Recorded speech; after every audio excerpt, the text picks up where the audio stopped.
Hi, this is Christine, your relationship and mindset master doctor and your leverage for change. Today I'm going to be speaking about the dismissive avoidant attachment style when you're how to recognize what to look for, what you will notice when you're in dating. You're just starting the dating phase. You're in the dating phase with a dismissive avoidant attachment style partner. So these individuals, the dismissive avoidant attachment style, these individuals with this particular style can be very charming at the beginning. They know that is how that's the only way you're really going to get someone to really connect to you, right? They know all that. They know all of that, and so they can be very charming. They can go out. They go out of the way to do what you want so that they can connect with you, right? And that is why it is so difficult that later on in the relationship, when things start to go a little awry and you don't no longer recognize this person who you met at the beginning of the dating phase, that you find yourself asking questions like, who is this person? Who the heck is this person? I don't know who this person is, because really it is kind of like a very different person, guys. Because the way they show up, the way they can show up in the beginning phases is they can be very charming. They'll do what you do. I dated one dismissive avoidant person, and this is how far they will go. I used to get up before work to run around my community and just for exercise before my day starts. And this person would get up early enough to find me along that path somewhere, to say goodbye and give me a hug and a kiss before they go to work. Yeah, they can do that. They can do that. But the thing about this style is that they can't last too long with this kind of a thing, this facade, right? Because it's really a facade. It's not who they really are. But they know at an instinctive level that you're not going to want to go out with somebody who shows up in a way that is not somebody you're looking for. So they woo you and they attract you with these little things, right? That they know that most women or men will want, right? They do that, right? So they can be very charming, and that's why it's really important that in the dating phase of any relationship, guys, that you really take it slow. And this particular individual can really last with this kind of a charm quite well into the dating phase, because as long as there's no emotional connection for them yet, right? They don't feel emotionally connected to you, and you're not pushing so much that emotional connection, they can last quite a bit. Because guess what, guys? Once that emotional connection sealed and kind of seal both of you as like a couple, you're now probably starting to be like more of a couple, just dating that one person, then that scares them because they don't want that kind of emotion. It's too much for them. The other thing that happens that you'll notice, or you can notice with someone with this attachment style, is that they don't like you to ask too many questions, right? Because it makes them feel, especially about their jobs, their personal life, stuff like that, which is what most people, that is how you get to know people when you're dating, but they don't like it. They don't like it. It's like they have this you're like in a silo. So dating, relationships are in one silo, work is in one silo, church is in one silo, family is in one silo. So it's as if they live their life in silos, right? Nothing touches the other. Everything is separate, right? And so when you start asking questions about their personal lives and how they do, what they love, all kind of stuff like that, it's too much for them to open up to stuff like that, because those things are not even connected to where you are. It's like your relationship is a secret. Your relationship is this little box over here, and that's where you stay. That's as much as they want you to know about anything, not much of anything else, right? So if you start asking a lot of questions, they feel very uncomfortable, and because they feel that you're going to know too much about them, and they feel vulnerable. Okay, a lot of individuals with this attachment style will take a long time to move along a relationship. In terms of like some of them at one level will just want to see you maybe twice at the most a week, and but not all of them, guys. I've met others who, and I've known of others, spoken to others who, at the beginning, they go very, they want to please this person, so they do what they feel that the other person needs, right? But at their core, they will want this thing to last a long time, to stretch it out as much as possible, because they don't want to get too close to that part where they feel vulnerable, in terms of that close emotional connection that people in intimate relationships eventually want to have, right? So they kind of slow that down, right? They slow down the process. And so with somebody, their partner, especially the anxious, preoccupied, they may be wondering, what is happening here? I mean, this person say they like me, want to date me, but they're not interested in seeing me more than twice a week, or talking to me on the phone, stuff like that. So there's a kind of a question there as to what's going on, right? As I said, they don't open up about their pride. They find it difficult, or I have a feeling it's intentional that they don't open up about their private lives until very late in the relationship, and also it's not a lot. It's just on a need to know basis. You know what I'm saying? Not anything that you could say, oh, the sister is here, I could call the sister here. They don't share those things with you, right? They remain very private, and if you ask them why, they will say that they don't feel like telling everybody their business, or they're a very private person. You may see little glimpses of coldness and distance, and like there's a wall, a little barrier between both of you when they shut down sometimes.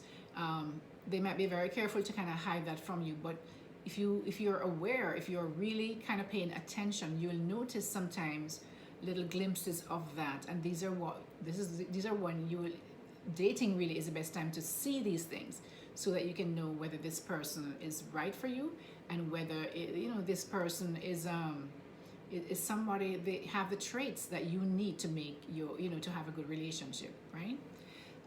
As I said, they're very secretive about their private and personal lives. You're kind of like, as I say, in a silo. They will get distant when they feel emotionally overwhelmed. So you might go on a very nice date, and you thought, oh my God, it was so nice, such a beautiful date, we feel so connected. Not for them.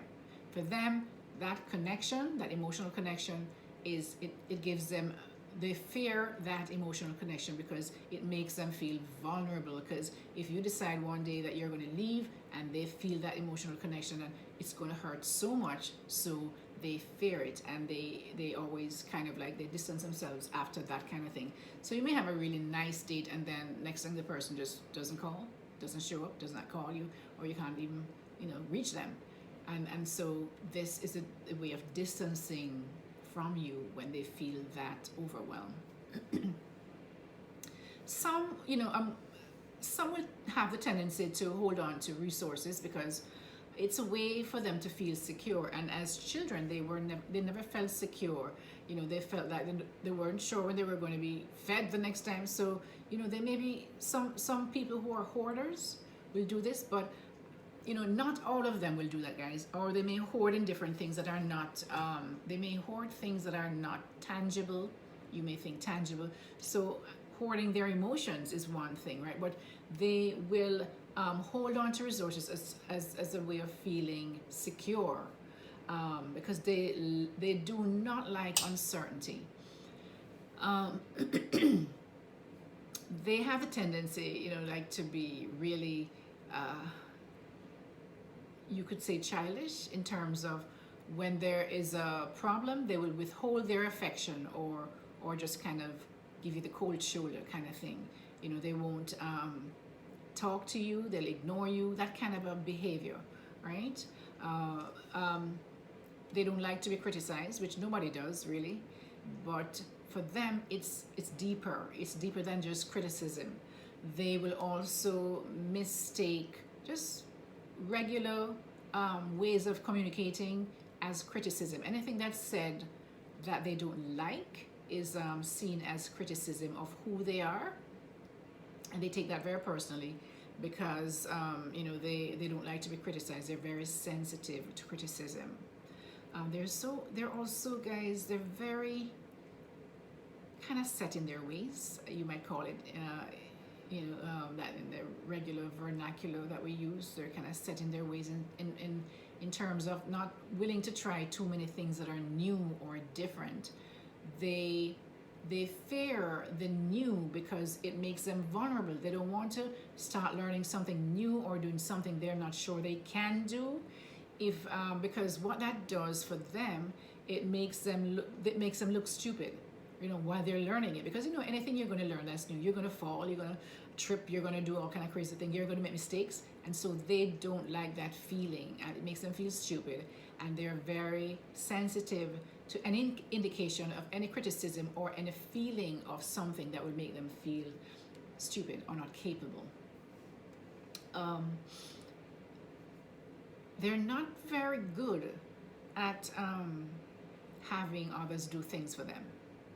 Actually, they don't like it when others do things for them, because to them it makes them feel that if they do something for me, I'm gonna feel like I'm obligated to do something for them, and they don't like that feeling of obligation. They'd rather do a lot for you with you doing anything for them. That's how they are. That feeling of doing a lot for you gives them a sense of satisfaction and a sense that somehow you need them, right? So they like that feeling, but they don't like anyone to do anything for them. I remember someone I was dating as well.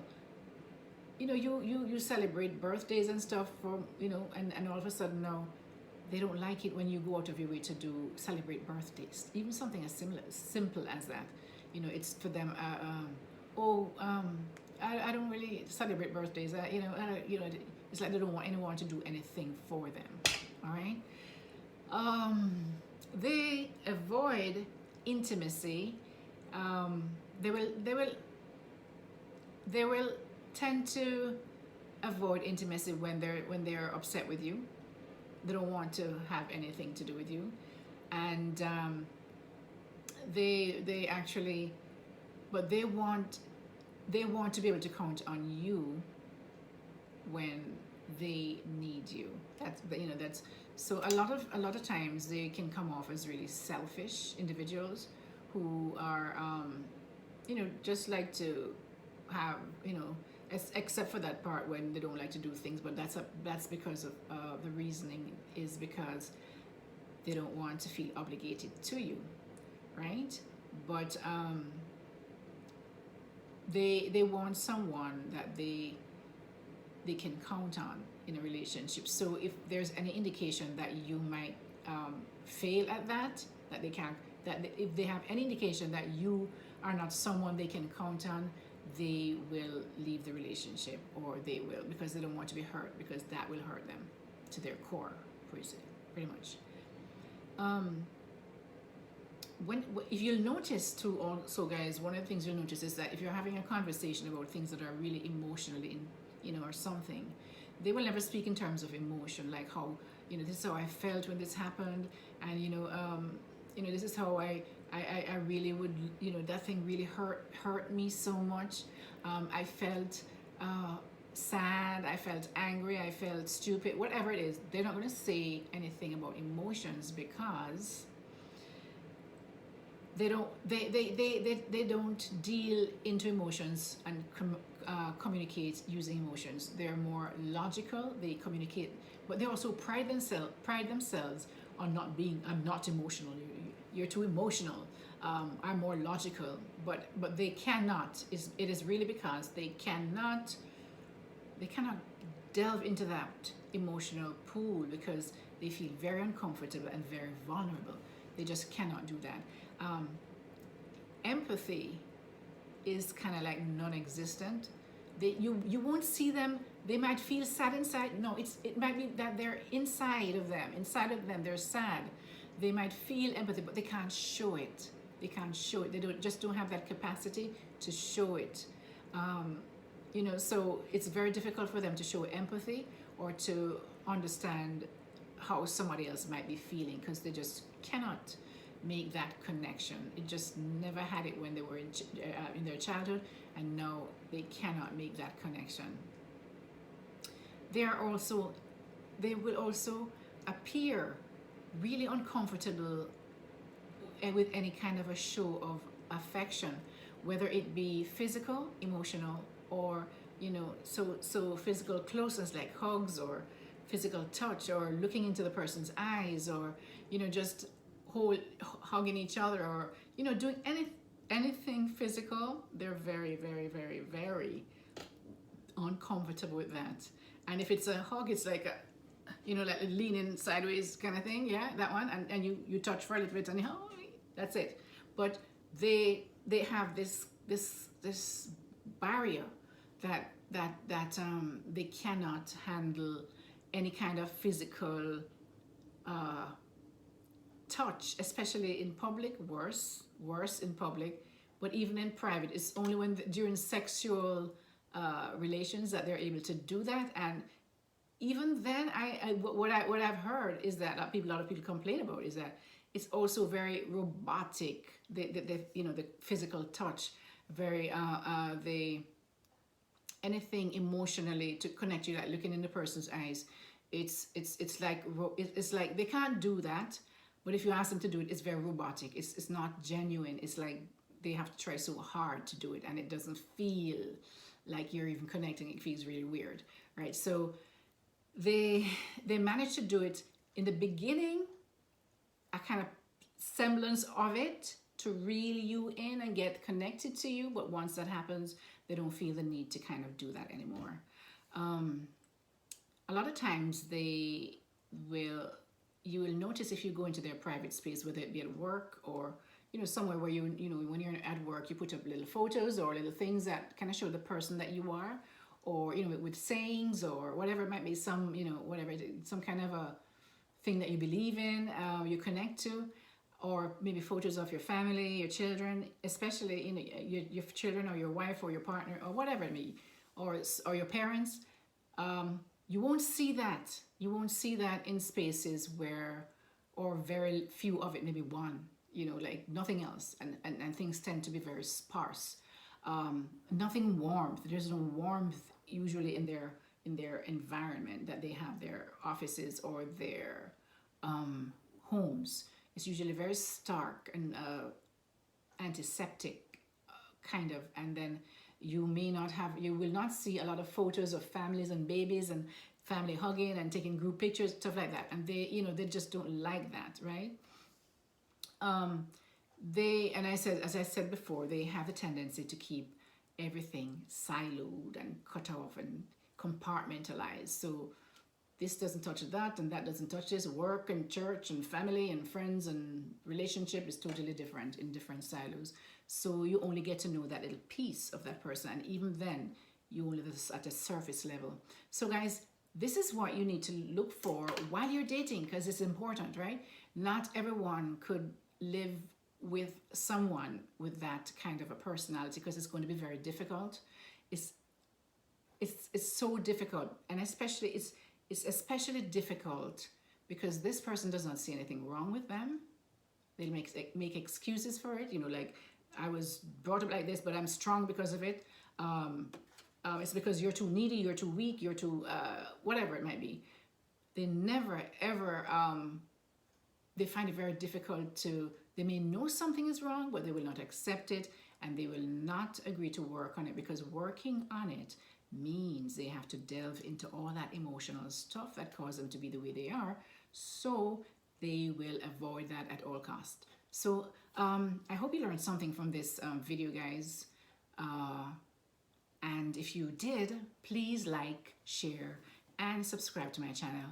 And please click that there's a notification bell. That way, as soon as I upload something new, you'll be notified. Have a great rest of the day, and I'll see you next time. This is Christine, your relationship and mindset master doctor, and your leverage for change. Take care, guys. Bye.